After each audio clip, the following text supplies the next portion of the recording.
Welcome to Tyne Valley Motorhomes. I'm Callum and this is the handover of a Hymer S600 free panel van. Walk round, always on the driver's side first. Opening the sliding cargo door as it's based on a Sprinter. You've got your step switch here, so you'll automatically need to retract your step before you start the engine, otherwise it will just buzz with it being a Hymer, and you'll have to retract it and then you can bring it back out once the engine is stopped. You've got your sliding cargo fly screen, but always use two hands on this, one at the top, one in the middle, just to help it across because it is quite long.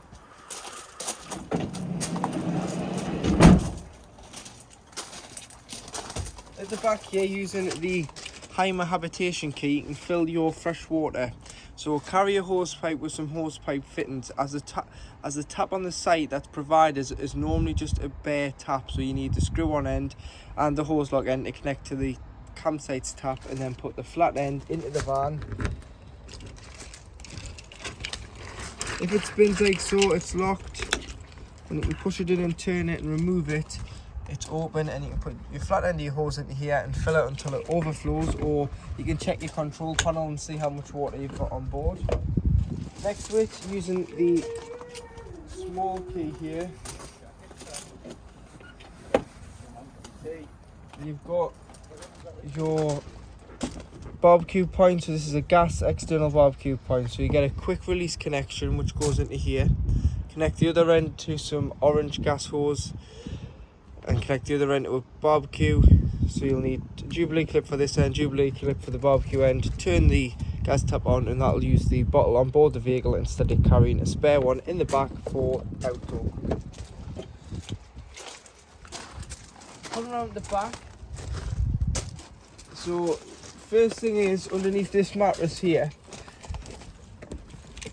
which you can get to from inside or outside, it's entirely up to you. Lift this wooden board off, and this is your tank. So this is your freshwater tank. So it's very important that in the winter that you drain it down, and to drain it down you use this little cog here, and you just turn it and you'll see the water coming out directly underneath the van. So that'd be if you were winterizing it and want to allow all your water out, you just leave it open during the time of winter. And if you've taken a source of contaminated water, you can drain the tank down. However, it does tell you on here that if you open it 3/4 of the way, it will drain everything but leave 20 litres. That's good for travelling. So that means you've still got enough for having a cup of tea, using your own toilet, stopping, cooking, but never trying to drive around with a full tank of water, because it's going to add weight to the vehicle that's not needed. If only you'd have to do this if you're wild camping. However, if you're on a site, just tend to travel with 20 litres. That's enough for a drive, a couple of cups of tea. Use your own facilities on board the vehicle, and like I say, make sure it's open fully in the winter. All the water's out and left open, and then close it when you come to reuse it. But that's how you would drain your fresh water off, which is just in here.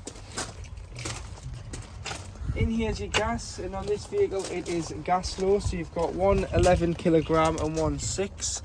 So these are refillable bottles. Normally the conventional van would come with just standard propane pigtail for 2 gas bottles that you would get from Cala. So to operate this system, you've got a gauge on the top, so you can see that that one's full, that one's half full. You turn them on and off by the minus to turn them off, and the plus to turn them back on. This will go green, which indicates that you're getting gas through. You've got a nib here, so that's pointing to this bottle here. So this is your changeover valve. So what you can do is you can change it from the little bottle to the big bottle, or if the big bottle's empty, you can put it back onto the little bottle.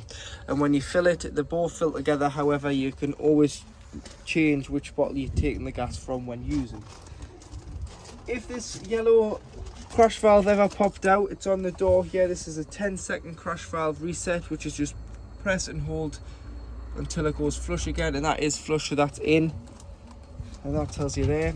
And to fill this system, with it being LPG, you go to your local LPG filling station, which you can get, which is more so available abroad, but there is loads throughout the UK as well. Just underneath the van, you would remove this cap. This is a brass bayonet fitting, so you'd connect it, twist it onto the bayonet fitting, and then there's like a trigger gun. It's got a lever. You want to pull the lever back until it's flush with the handle, and that's pressurized the filling head. And then you can press and hold the button on the pump until simply it stops. When it stops, it's full. You just release the handle, unscrew it off the brass fitting of the vehicle, and remove it and put your cap back on, and that is it full. Always make sure that you shut this door first, then this door, and on the back there you do have your high level reversing camera above your high level brake light.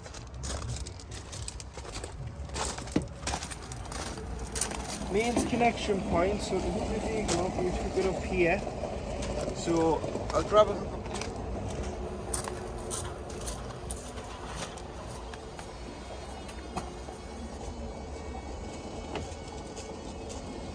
Get your hooker blades, lift the collar, slide it onto the vehicle first, then hook the sight or home if you charged it before your trip and you've got your fridge on, just so that you're never walking around with a live lead, and always do it in reverse order when unhooking.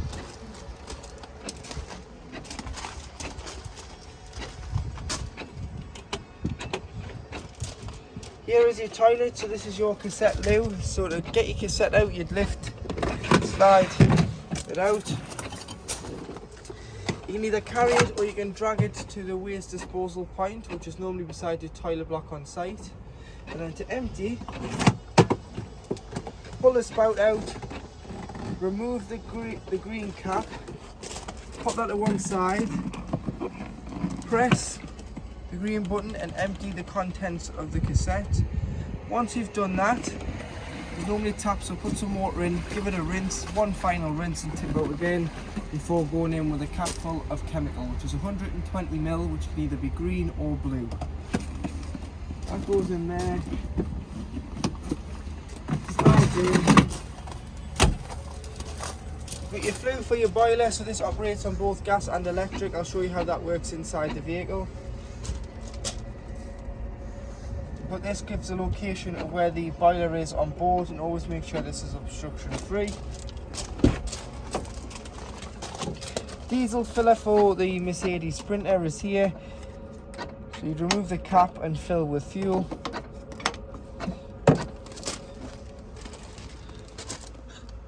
Access to some connections, but it's mainly for if the vehicle ever needs repairs. There's a little handle here. So this is how you bring your seat back and forth. This is your little handle to spin your seat round into the back, and that's both on driver and passenger. With it being a Sprinter, the batteries are always underneath the floor, so that's why you've got this little location here. So it would be the case of just taking these two torque screws out, lifting the mat up, taking the cover off and getting to the battery underneath the floor. And your toolkit is here. And your bonnet just there in the corner.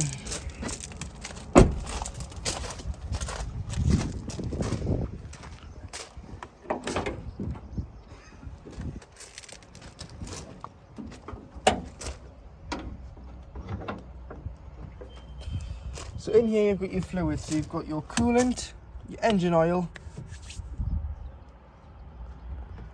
your brake fluid at the back there. This is your positive jump pole.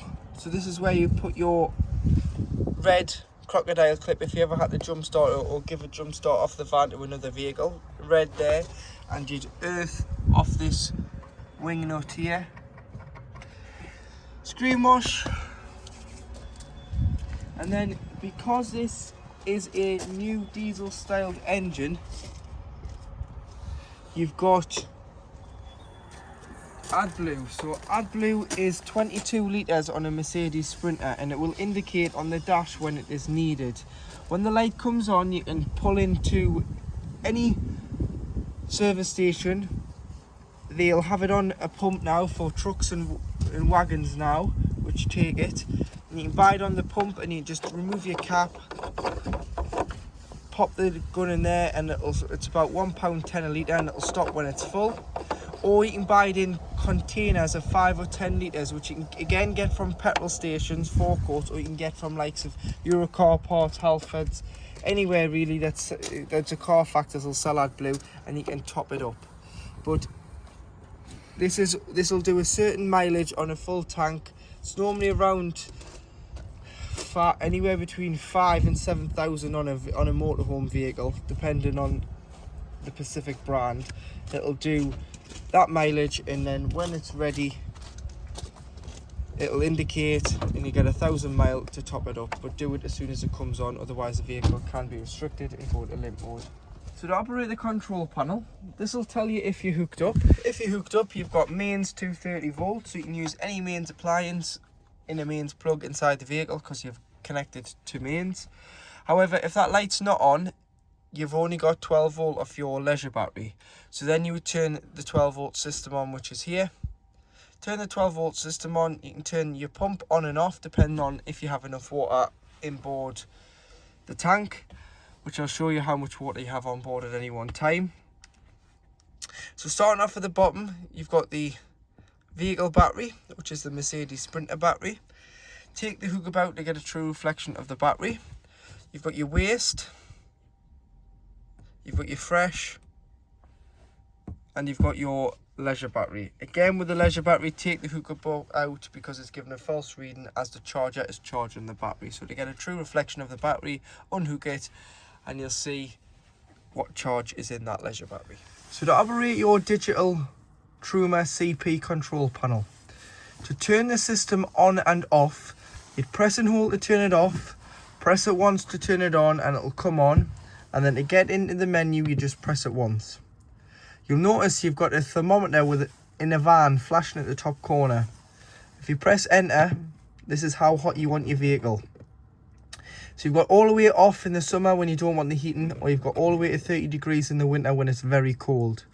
So once you're happy, so if we say 27 degrees there, that's how hot I want the inside of the motorhome to be, I'd press enter, and that'll save that at 27 degrees. Now you've got a thermometer in some water. This is how hot you want your water. So if you don't have any water on board, you'd have it on off. 40 degrees for showering, 60 degrees for doing your dishes, but it's entirely up to yourself how hot you want your water. Or you've got boost, which will turn off your heating and prioritize your water first. But for this, we'll just say 60 degrees because we want the heating to run along with the water. Next, you've got what source you're heating the water and the vehicle off. So you've got gas, so make sure your gas bottle's on and it's turned on. You've got mix 1, which is 750 watts of electric and gas.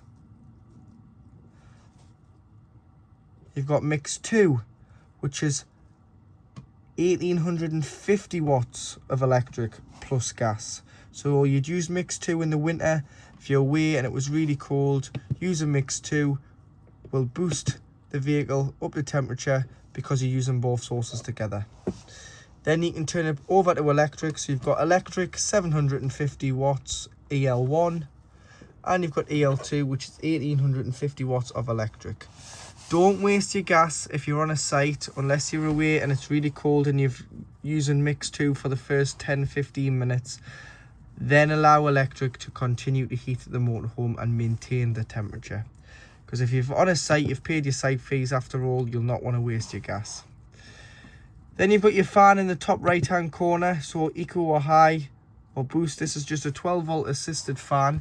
So eco will use less 12 volt. High obviously uses more fan speed, so it's going to use a little bit more 12 volt. And boost uses full power on the fan, which is going to use the most out of the 12 volt battery. Sleep with it on eco because it's a lot quieter than sleeping with it on anything else. If you're going to sleep with the heating on in the winter, you've got a timer so you can time the heating to come on and off just the once though. Clock in the middle, and then spanner.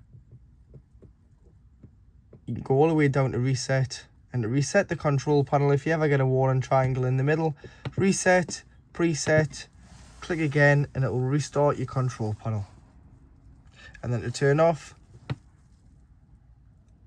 press and hold, and it'll say off, and it'll completely turn itself off. So in the kitchen, you do have 2 gas burners, and it tells you here the maximum size pan, so if you stick to that, just because then you'll not put any stress on the burner and it'll be able to heat your pan effectively. Otherwise, too big of a pan, it'll not heat it very quickly.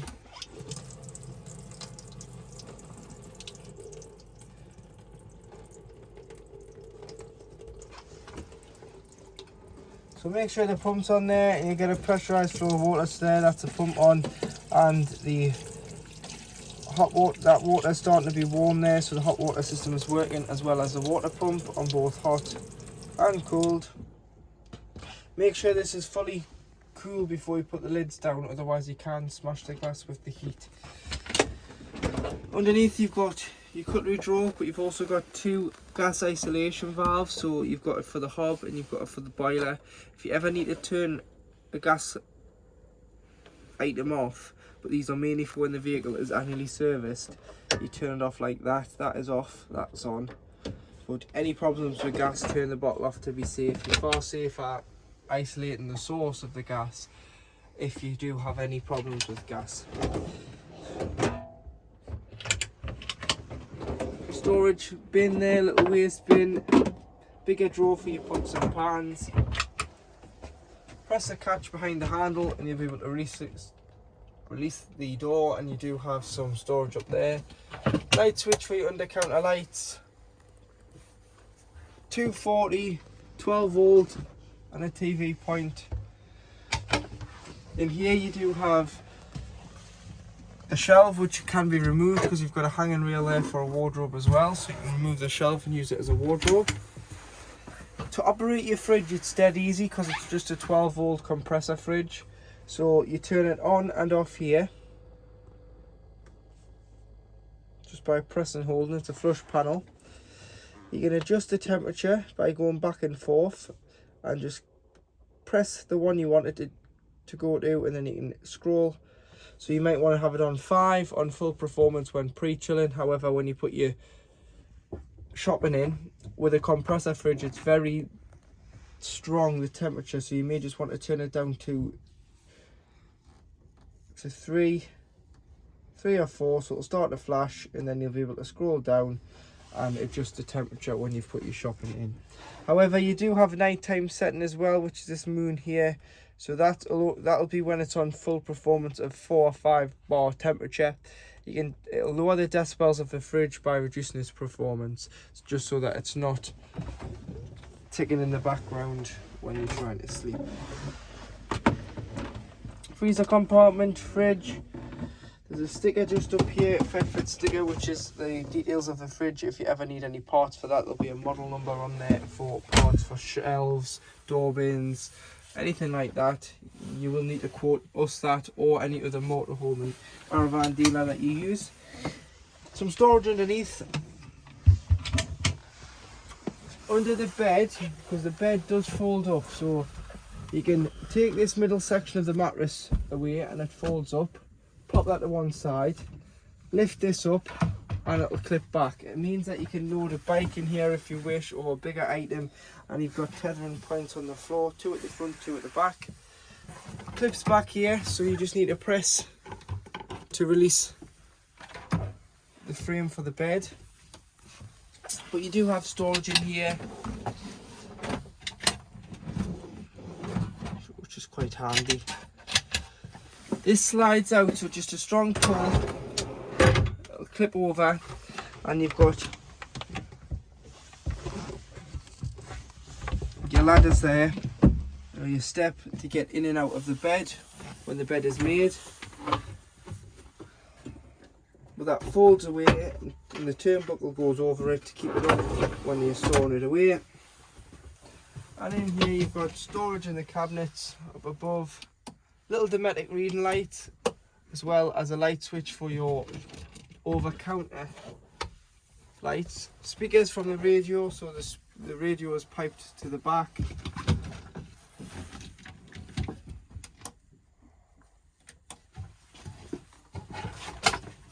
And like I say, you've got a transverse double bed across the width of the vehicle, which has had the added pod, which gives you that slightly wider depth to the vehicle. So in the bathroom on the vehicle, press the blue button and you'll get the flush, and then put a small amount of flush in the toilet first, and then before you use it you want to open the blade, which is this handle here. So open it up, use the toilet. Just putting that water in helps lubricate the seal on the blade. Use the toilet, flush after use, and close it back once you're finished. 3 green lights, you can see that they've got green lights on there. You've got 1, 2 and 3. 3 indicates that the cassette is full, and that will just let you know that when it's time to empty the cassette. Washroom lights here, toiletry cabinet, which is quite a good size. Hanging rail, which is great for if you've been caught out in the rain, hang your coats in here. Also doubles up as a wardrobe. If you're going on a longer trip, you can put bits and pieces that you can't fit in here on hangers, just for now until you arrive on your site and sort something out. Shower curtain, which is tied back behind these tie backs when you travel, so but then when you want to use it, it'll clip into the slots, and it just means that it's going to keep the toilet from getting wet when showering. Duckboard on here, so this lifts off for you to clean the shower tray underneath, but just don't use any harsh chemicals on any of the white finishes, so the sink, the shower cubicle, the toilet. Just Dettol spray or Fairy Up liquid in a microfiber cloth, nothing harsh, because bleach will stain the finish of the white plastic. The tap also doubles up as a shower head. So in the winter, when winterizing, if you just remove the head and allow the shower hose to lie in the shower tray, so no water, if any water is in there, it just drains out because the waste would be open. But that will, there's a sucker which goes onto the mirror, and you can just put this shower head wherever you want, but the actual attachment just slots onto the mirror there, and then you can lift it and have a shower. This is what I'm talking about. So this will clip in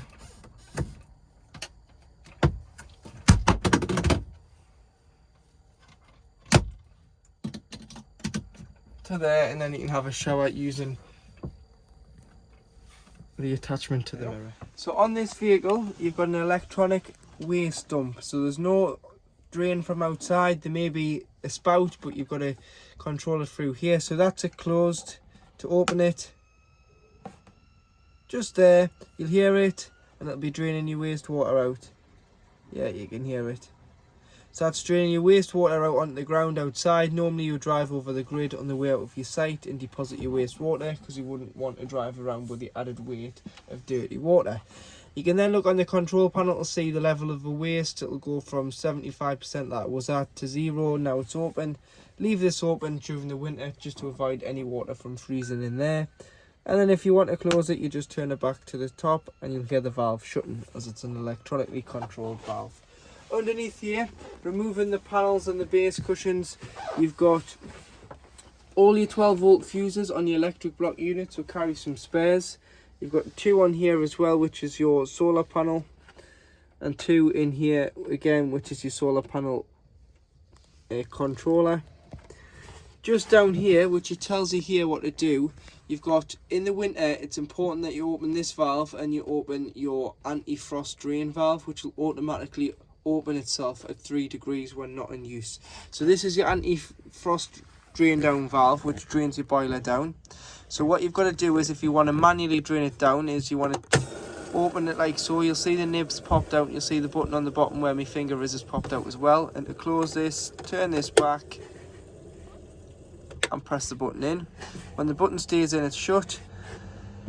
When winterising, if you just open that and leave it open during the time you've got the vehicle stood up and not in use, and open this valve as well, and it'll just drain off your hot water in your hot water lines as well. That's fed. So open both, shut them both when you're ready to reuse it again. If this button doesn't stay in, put the heating on first for 10-15 minutes. This area will get nice and warm, and then come in and just press the button in, or use a hairdryer and heat the area, because it's detecting that you're trying to shut the button when it's detecting that it's cold. So that's how to drain your boiler down this one here, and then open this valve as well. And that's your boiler just at the back here.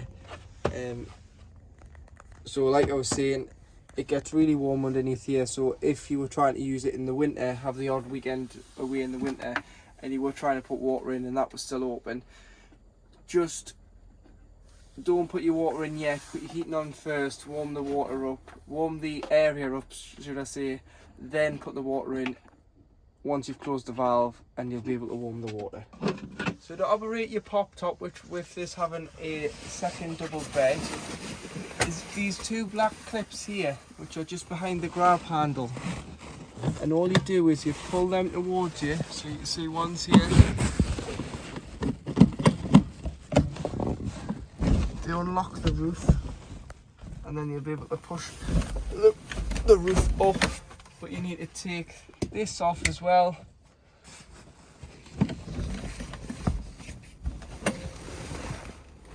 And then you can push it up. You may have to just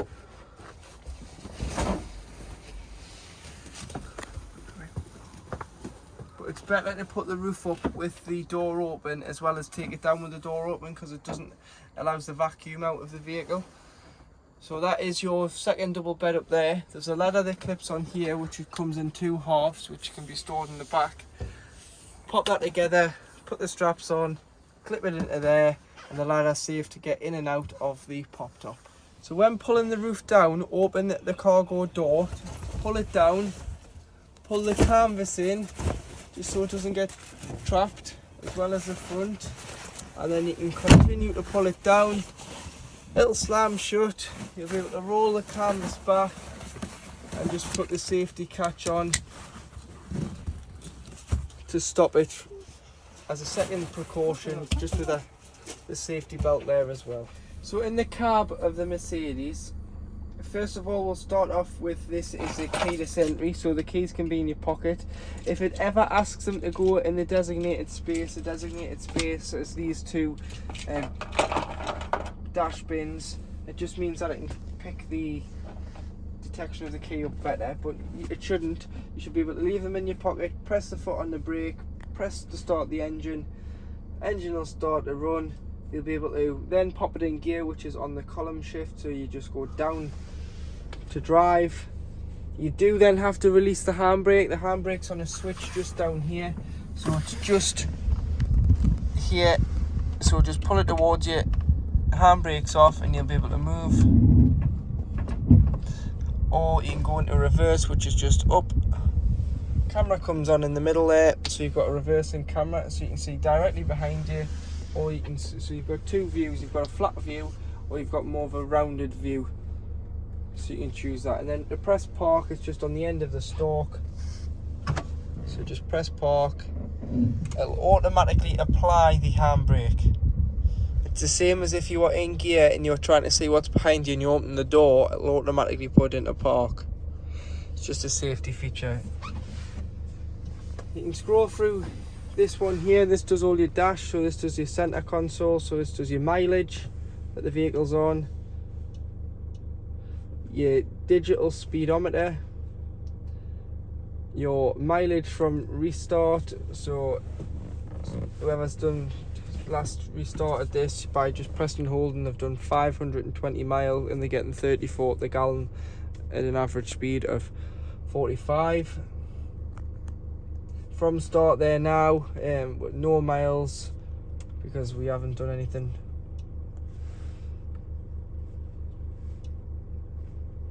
Consumption, so this is your average consumption, but also tells you the range, so you've got 165 mile of fuel in your range, and your fuel gauge is just to the side there.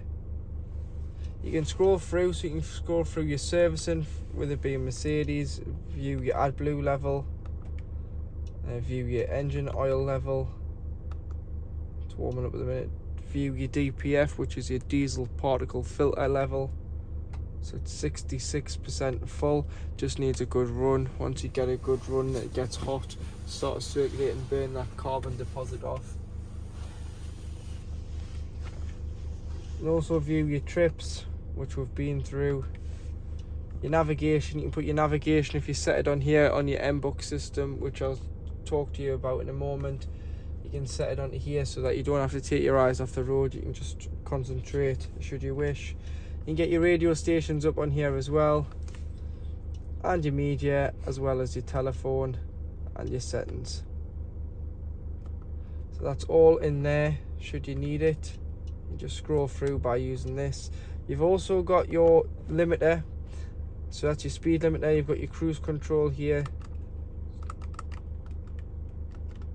so you can go limiter or you can go cruise control. So cruise control is the first one, and it's on this, it is a adaptive cruise control. So say you're doing 70 miles an hour behind a vehicle, the vehicle slows down to 30 miles an hour.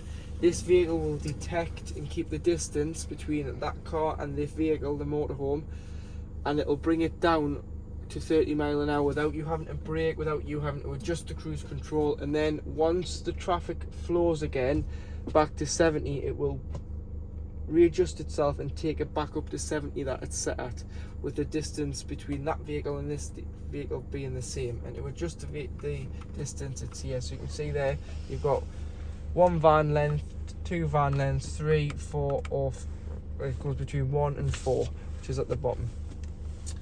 This is all your controls through your radio, which is this side here, so you can play around with them.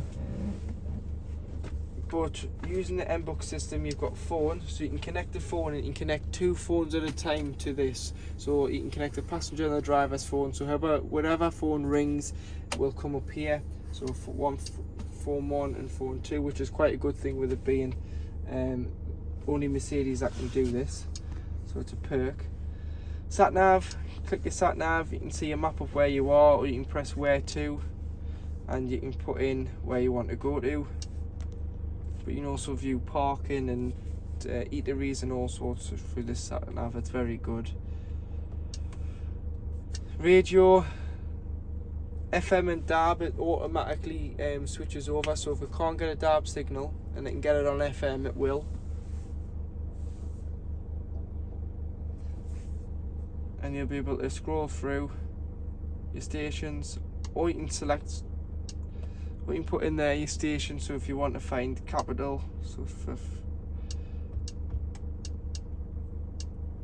it brings up all the capital stations. Media is obviously Bluetooth audio or USB. In the USB on the Mercedes now, because all cars are changing, I've got my cable here, which is a USB-C. So you can either buy USB-C cables, or you can buy USB-C to normal USB adapters off eBay or Amazon for a couple of pounds. They just go in there, so you can have one for charging. You've got one for your phone, which is this one here.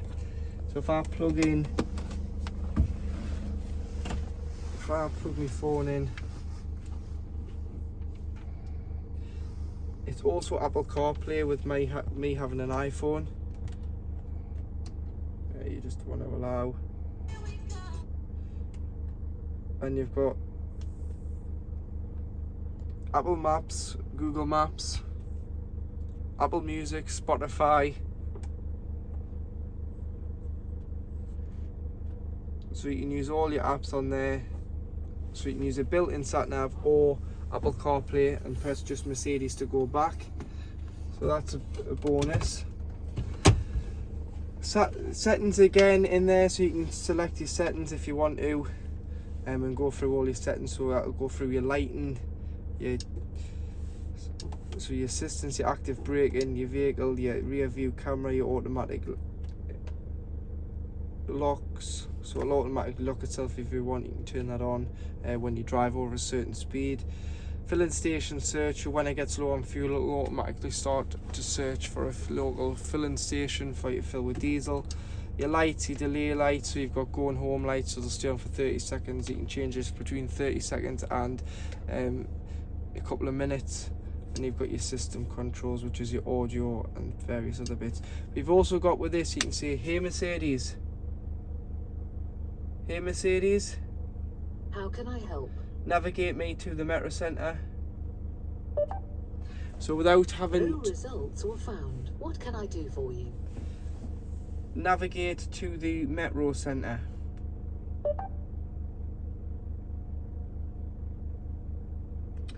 Here is what I found. Where do you want to go? So you can just click there. So without, Let's go. when you're driving and you want to just set your sat nav, you don't even have to stop and program it. You can say, hey Mercedes, and she'll do it all for you. Hey Mercedes. How can I help? Cancel sat nav.